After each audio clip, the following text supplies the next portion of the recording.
everybody, it's Alexa here from Pages of Forbidden Love, and I am here to show you my November to be read pile. I'm a couple days early filming this video, so it's possible that I would have read something extra in the end of October, but I really doubt it because there's only like 2 days left of October. So I read 6 books in October, and I'm not going to show them to you because some of them are on my Kindle, some of them are library books, some of them were books I owned. So I'm just not going to show those books this time like I did last time. But let's get to the books that I am going to be reading in November. So first up, I'm going to read We Are Liars. Just because everybody really talks about this, and I've heard that maybe it's a little boring in the beginning part of it, but the second part of it is what really kind of brings the shock, I guess. And this book is really, it's like 230 pages or something, so it's a really quick read. Plus Stephanie over at Once Upon a Chapter bought me this for my birthday, and she was talking to me about it recently in a phone conversation, and so I really need to read it. Another book that I was talking to Stephanie about was the fact that I still had not finished the Divergent series. I know, I read Divergent, I want to say well over a year ago, and I picked up Insurgent one time, and I think I read 50 or 60 pages into it, and I was just reading so many books at that time that I just didn't really get into Insurgent properly. So I am going to read Insurgent, and I'm going to read this chunker. It is over 500 pages. Let's see. It's like 520 some pages. So yes, kind of a little bit of a chunky book, but I want to start it, and I want to get into it, and I want to see where the series goes, because it's a completed series now, so I just really need to get around to finishing it now that it's been completed, but it's been completed for a while. Another series that I had on my October TBR, I had to read The Scorched Trials. Well, I did read that as one of my 6 books in October, so I want to read The Death Cure, so that I can finally finish this series. I thought The Scorched Trials was a really, really great book, and I was kind of mad at myself for not reading it earlier because I had read The Maze Runner 2 or 3 years ago, closer to when it was like first published.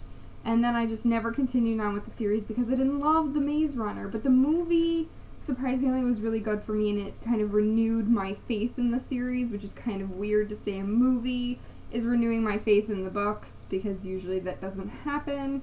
But I really liked the Maze Runner movie when Johnny and I saw it, and I read The Scorched Trials, and there's so many little pieces that come to play in The Scorched Trials, but they still don't give you that complete ending, so I need to read this. Although Johnny has told me I may not be in love with this one, just because the ending is one of those, I guess you get to it and it's like, oh, that's it, type of endings from what Johnny has told me. So we will see. Hopefully I really like it. The next book that I'm going to read is a book that I bought for Johnny and myself to read a long time ago. And Johnny and I were going to read it a long time ago when I first bought this, but for some reason we put it off, and I think he read the first 50 or 60 pages of this book, and then he was reading stuff for school, and he just never got back into it. But it is Gone Girl. I know so many people are reading this. I need to really take off this sticker, because this has been at Johnny's house.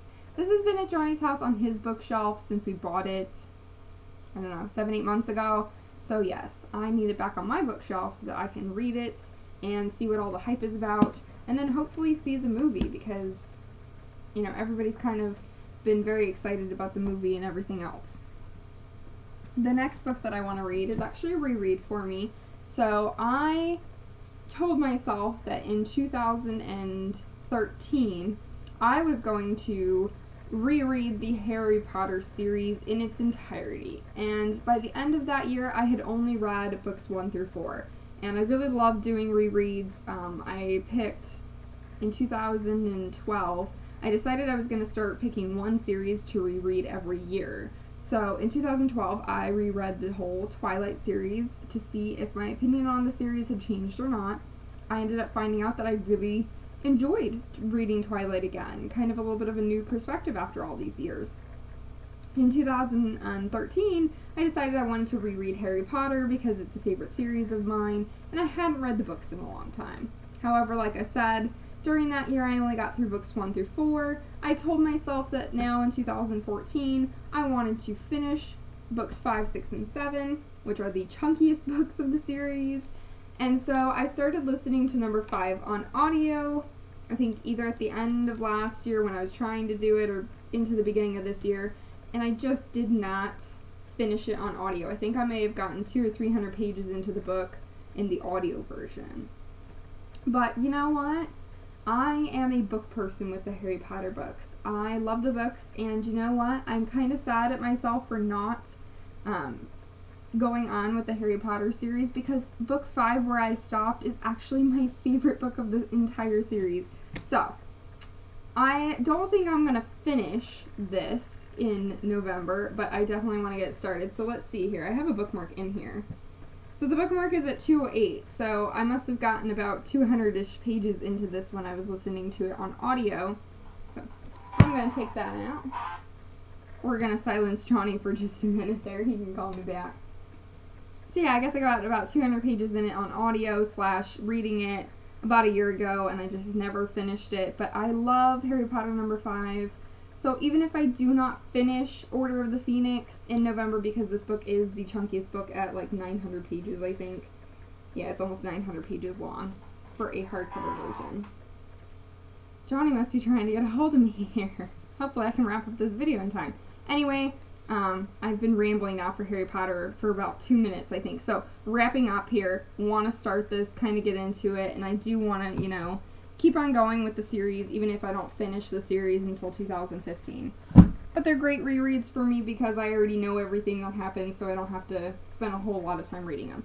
And, so those are kind of some chunky books, and I'm not really sure how many books I'll read in November because I'm working and going on a little mini vacation in November, so I'm not really sure how many of those I'll get to, but also some library books that I would like to read because I put them on hold, right?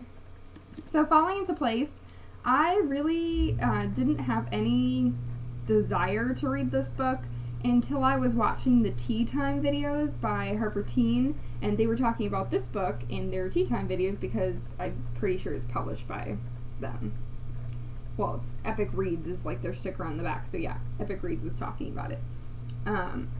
So they were talking about this book, and it just sounded really good. They were reading some lines from it, and it just sounded like it was gonna kill my heart, but I want to read it anyway. So I put it on hold from the library because I don't really know what it's about. I'm just going into it based on a couple things I heard. Next thing, which I have heard a little bit about, is Made for You, which is Melissa Marr's newest book. It's supposed to be like a murder mystery thing, and some of the chapters are told in the mind of the actual murderer, I think, so that's really cool and interesting. And she always kind of, I don't know, I can't say that she always does something, because I own a lot of Melissa Marr's books, but I have never read one, so maybe now I'll get down to it and I'll finally read my first Melissa Marr book. Another book, this one I feel kind of has fallen off the radar a little bit. I saw a couple blogs talking about this and saying it was a really great new adult book. And it's called Sweet Thing. Sorry, didn't get to the title yet. But it's called Sweet Thing, and, you know, it seems like one of those books that a lot of people are missing out on right now, so I really want to read it, and it's also from the library, so it needs to go back. And then another book that everybody talked about a while ago when it first came out, but I just didn't have time to read it then, but I'm wanting a little bit of fantasy stories in my reading, so I am going to read Half a King, which is, you know, they published this and it looks like an adult book, but then I think like it's supposed to really be almost like a teen book, if I'm thinking about it correctly, so maybe? I don't know, I don't think it's by like a teen publisher though, so I don't know. Anyway, it's not important who published it. But, I want some fantasy in my life, and a lot of people said that this was a really good book, regardless if it was super fantasy or not, so I want to try and read this too. So, I have, you know, the books from my shelves. I have 5 of those, which includes Harry Potter number 5, which, like I said, probably won't finish that. Just at least get started with it, and then I also have the library stack of 4 books here that I want to try and get to before they're due back. So hopefully I make a dent in this pile. This video is getting obsessively long, so I will just say goodbye, everybody. I hope you had a great reading month in October, happy Halloween, all those things, and that you're very excited for November. Tell me what you're reading, link me below, all the good stuff. So bye, everybody.